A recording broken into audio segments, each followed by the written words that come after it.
Well, good morning, world of YouTube. Yesterday was my doctor visit and my scan results. And it's a mixed bag. It's good and bad. I'm going to have to consider it mostly good. I've lasted 12 years on this treatment. It's an oral treatment, Femara, and I'm pretty sure that's unheard of in the world of cancer. So I'm blessed. There's just no other way to put it. But I learned yesterday that my treatment is not working. My cancer tumor markers have been going up for at least, I think, the last 3 years, possibly 4. So I knew it was failing. They're climbing slow, very slow. This cancer is very slow growing, which is good. It's good news. What I consider really good news is that it remains slow growing. So, I got to assume that the cancer itself hasn't changed. Like sometimes it'll change and become a more aggressive or whatever. And I don't think mine has, because it's just so slow. I could go off treatment entirely and it would take a few years for me to die. So that's how slow this stuff is. So, okay, I'm at 12 years. I have to switch treatment. My next treatment will be an oral treatment also. I'm not feeling too good about this next treatment, because the one he really wanted to start me on is Faslodex, which is a series of pretty big shots in the behind. I've heard good results with them, but I've heard it can be pretty painful.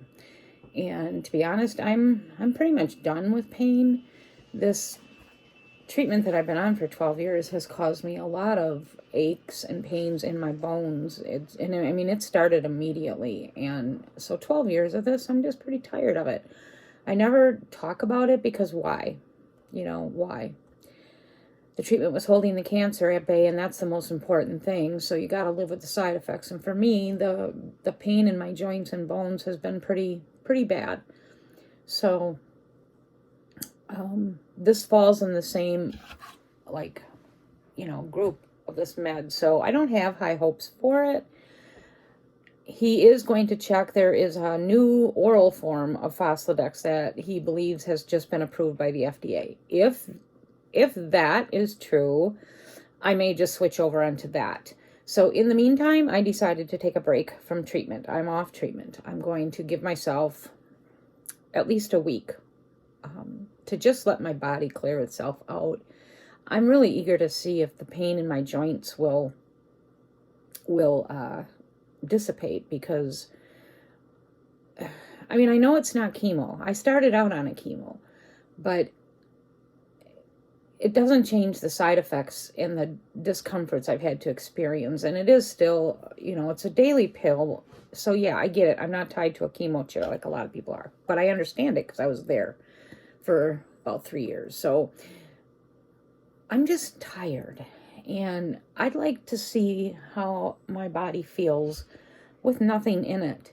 So, or cancer meds. So I'm taking a week off. He did order the med. It's Excestamine or something. I'm not sure. I'm not going to get it right. But like I said, if he finds out that the Faslodex is ready to go on the oral treatment, I'm just going to go ahead and go on that.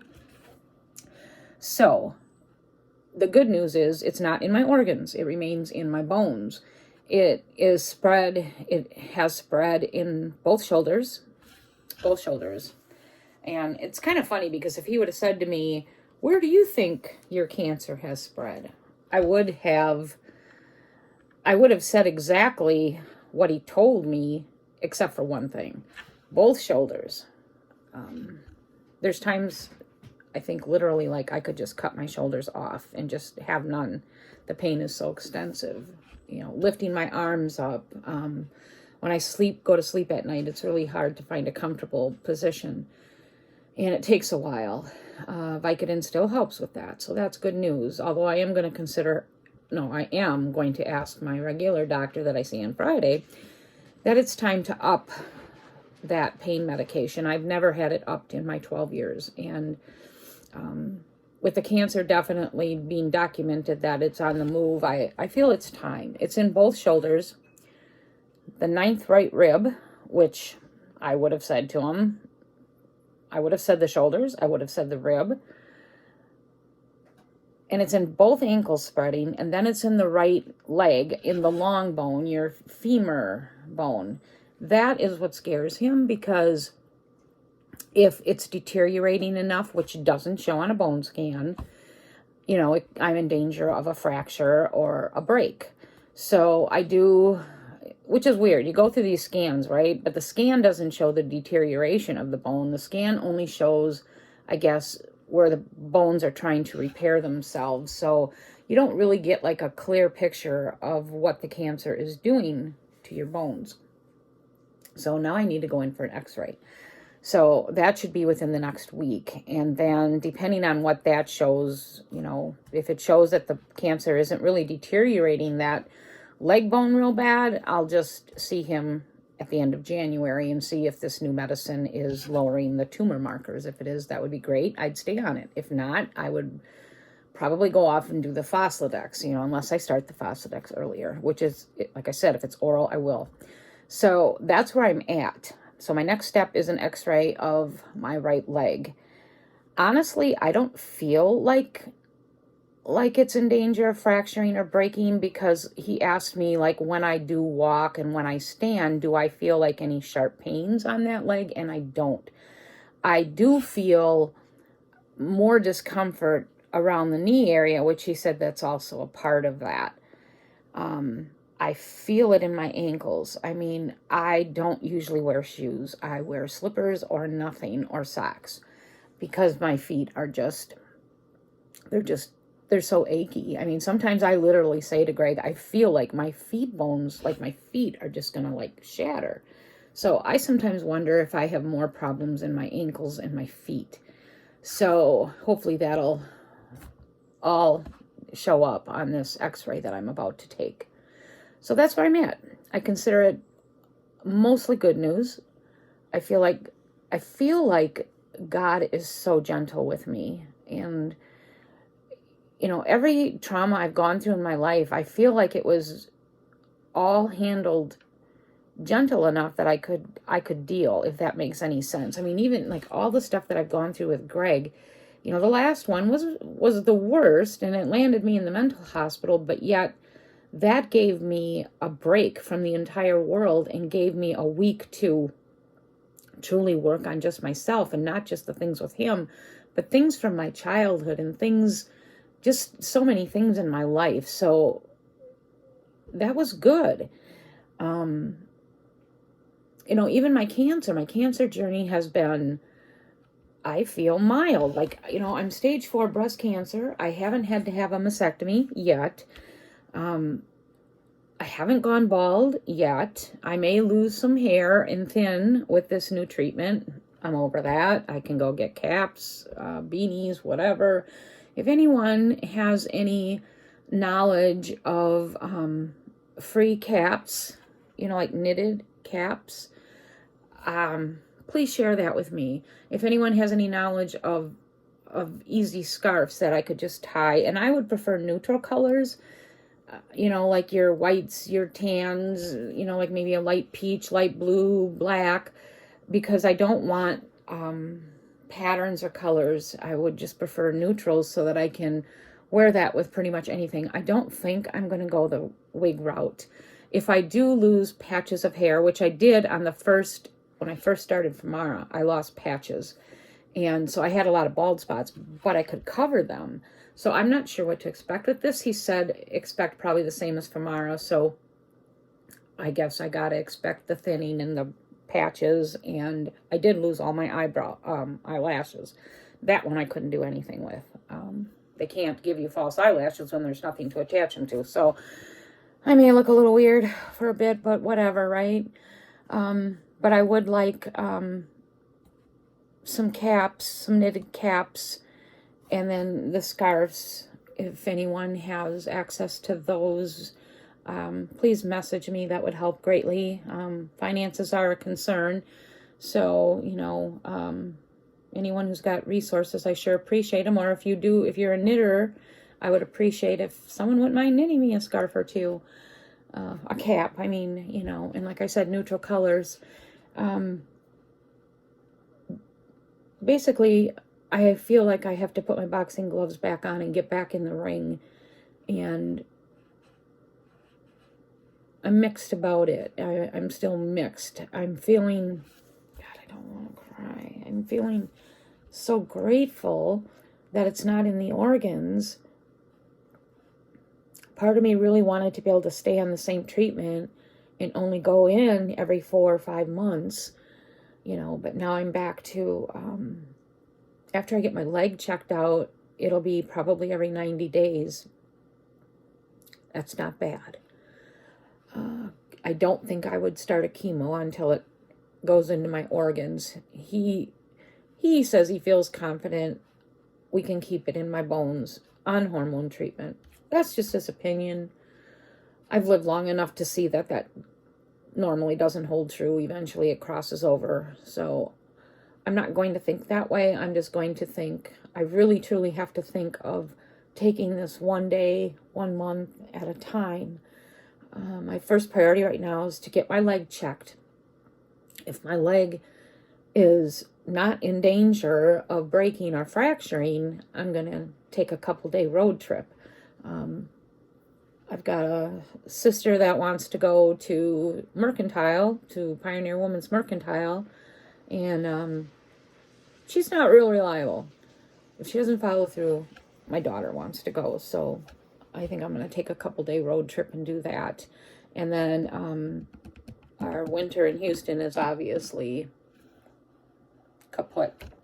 That's okay too, because I can't go for 3 months, but I can go for 10 days, right? So we're going to do that. We're going to just drive there and get a room and go to our favorite eats and shops and come back, and that's okay. I mean, I'm going to be happy with what I can get. And, you know, depending on how this goes, this treatment and whatever, I do have a couple more bucket list trips I'd like to take, and they're all road trips because I don't fly, but I wouldn't mind going out east, and I wouldn't mind maybe seeing Sedona, and I think if I had to prioritize, it'd be Sedona. So I think I need to get these things wrapped up, because I think when this cancer really takes hold, it's going to surely impact my legs and my ability to get around. And, you know, like if they have to put a rod in my leg, I mean, I'm in a nursing home for a bit, and you got to relearn how to walk. So I think eventually that's what I'm headed for. It does seem to surely want to affect my legs, and there's a lot going on with the legs. It's ankles, it's femur, it's knees, and you know, and I've been telling everybody this isn't, I do have arthritis in my knees, but he said he feels that the bulk of my pain and problems with my legs is from the malignancy. That's his word, which is the cancer. And I agree with that, because this all started right after my initial diagnosis and right after I was put on Femara is when I noticed that I started having issues. And I mean, it went fast. And so that's part of why I wanted to take a week off, because I want to see if I get, you know, a little bit of mobility back being off of this Femara. And if I do, I just kind of want to enjoy that. And I'm not scared of being off of treatment for a week or two, because my cancer is still so slow growing. Like he said, the changes from my last scans of 3 years ago to Friday are very minimal, but in the areas that it grew, it's concerning. Like, you know, the right leg bothered him more than like my shoulders, although like I said, I feel like I get more discomfort from the shoulders and the ankles, you know. But either way, if your ankles shatter, you're just down. So I just feel that burden that anything I want to do, I need to get it done within the next year. So it's going to be my priority to, Pioneer Woman's not a priority. I've been there before, but, you know, my sister really likes it, and I liked it too. So I don't mind going back. Driving to Pawhuska, Oklahoma is the worst drive I've ever driven. You're in the fields of nowhere forever. There's not a whole lot to look at. And like I said, it's the worst drive I've ever had. I've had a lot of road trips, and that would be number one as hands down. But I'll go. It can be done in a day. So, Sedona, I have no idea, but I'd like to see the beauty. I think that would be a great place to park my butt and sit in my walker and just praise the Lord. I mean, no matter what, I've had a great life. I've had a great cancer journey. I feel, like I said, I can't stress enough how I feel like everything I've been dealt, it's been dealt to me gently. It's not been, I don't know what the word is, like so shattering that I can't pick myself back up. I always seem to pick myself back up, and every time I go through something, I feel like, after I process it, I get closer to God, and I realize that, my time here is I'm definitely on the end road, and but I still feel like it's just been a great ride. So, I mean, to be terminally ill for 12 years, and I've seen weddings, I've seen grandchildren born, I've seen grandchildren grow. It looks like I'm going to be here for my granddaughter's wedding in June. I'm blessed. There's just no other way to put it. So after yesterday, I'm going to feel like I mostly got good news, and I'm just going to deal with the stuff I got to deal with. I got to get through this leg thing, and I'm praying that the leg isn't, bad enough. But I think the way I don't know, I didn't understand it, but Greg thinks that even if the leg shows up as not real damage, that he wants to do radiation on the leg anyway to, in the hopes that it'll relieve some of the pain I get and also stop the growth, which could help, my tumor markers. That'll be checked again at the end of January. So that's my update. I consider it good. Funny thing was I was going to go, I couldn't take it yesterday. I just couldn't take it. My appointment wasn't until 4. And finally, like at 1 o'clock, I told her, I can't sit here anymore. I just got to go for a ride somewhere. I just got to get out of here. I can't do this. I don't handle my scans well at all.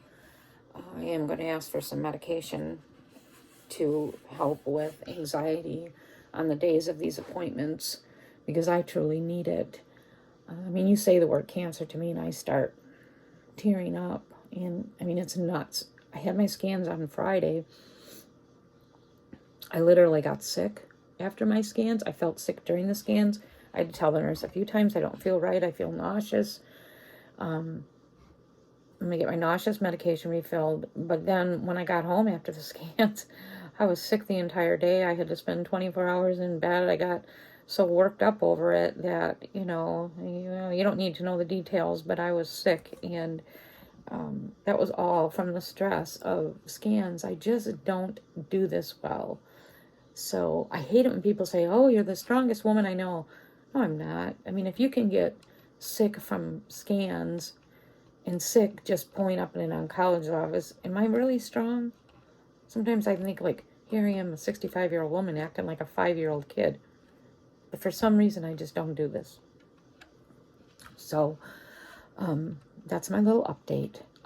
But back to I was going to go treat myself to a nice dinner if I got good news, and then I thought to myself, I didn't, but I thought to myself, why should it be like I treat myself if I get good news? Why shouldn't I just treat myself no matter what the news? Because I'm still doing this daily, 24 hours a day. So that's my attitude now. I'm going to treat myself no matter what. Bad news, good news. So, didn't do anything after, just came home and, Baldy threw in some leftovers and stuff. I just didn't have the stomach to go anywhere. So, today I'm just going to run some errands. I got to go pick up my pain meds, and I think my new cancer meds are ready, and waiting on the hospital to call to set up the x-rays for my leg. And then what was I gonna do? I might go pick up a couple pumpkin bars for dessert, and I gotta pick up my feral cat food, and that's gonna be it. If I have energy later in the day after I take a little nap, I actually might put my Christmas decorations up. I'm feeling kind of like that might help cheer me up, and so I might do that. And I think this might be my earliest, because I usually wait till October 31st. But I ain't feeling this Halloween stuff anymore. Halloween is gloomy to me, and I'm ready for bright lights and pretty things and shiny things and festive things. So that is my update. There aren't going to be any funeral planning yet. I'm feeling like I'm still going to be around for a while. I feel like I do have some bumpy roads that I'm going to have to go through. For some odd reason, this cancer likes my legs. That's not a good thing to like, you know? I mean, if your legs don't work, you're in some deep shit. Excuse my language, but that's a fact. And I already struggle to walk, so gotta keep me out of a wheelchair. Gotta do that. So that's my update. I hope everyone has a good week. My next plan is, after I get my little tiny home decorated for Christmas, I'm going to take you on a better, fuller tour of my tiny home. I have everything planned. I have everything ready to go, except some greenery I got to get outside, but I'm going to do that. I'm going to do a little tour of the tiny home at Christmas time, and that's my next plan. And then, of course, after I get my leg checked out, I will update that. I hope everyone out there is doing well. I hope you all have a good few days. And I appreciate the ones who pray for me and think of me. I'm telling you, it really helps. Really helps. I have a very supportive family, but I really appreciate the ones who look out for me and think about me. Means the world to know that there's someone thinking about you that doesn't really even know you. And cancer is no joke. It is not an easy path to take. And I'm one that, you know, like I said, I don't know who's watched all my videos, but I'm not the type of cancer patient that says cancer picked the wrong bitch, or, you know, I got this or whatever. I've seen too much to know that. I've seen that cancer usually always wins. It's just a matter of when. But I also consider that you beat cancer if you don't let it depress you and immobilize you and, you know, paralyze you to your home. To me, I consider that I've won cancer because I've lived, you know, I've enjoyed my family. I've enjoyed some trips with my family. I've enjoyed good meals. I don't sit around and say, why me, poor me, whatever. I mean, that's why I don't talk much about my pain or what I'm going through, because I don't want to focus on cancer. I want to focus on living and life and all the beautiful things that are out there. That's why I enjoy car rides. You know, I like to look at God's creation, the leaves, the flowers, the water. I'm not going to focus on the dark. I just can't. You focus on the dark and you will end up being one of those people that sits in your house and doesn't leave, and you're frozen and you're stuck to your pill bottles and TV. I'm not going to do that. I might have to do it at the end, but I'm not doing it now. So it's my update. Everyone have a good few days, and I will check back in, and I hope to get this Christmas decorating done soon, and I can cheer everybody up, including myself, with a festive little tiny home. Have a great day.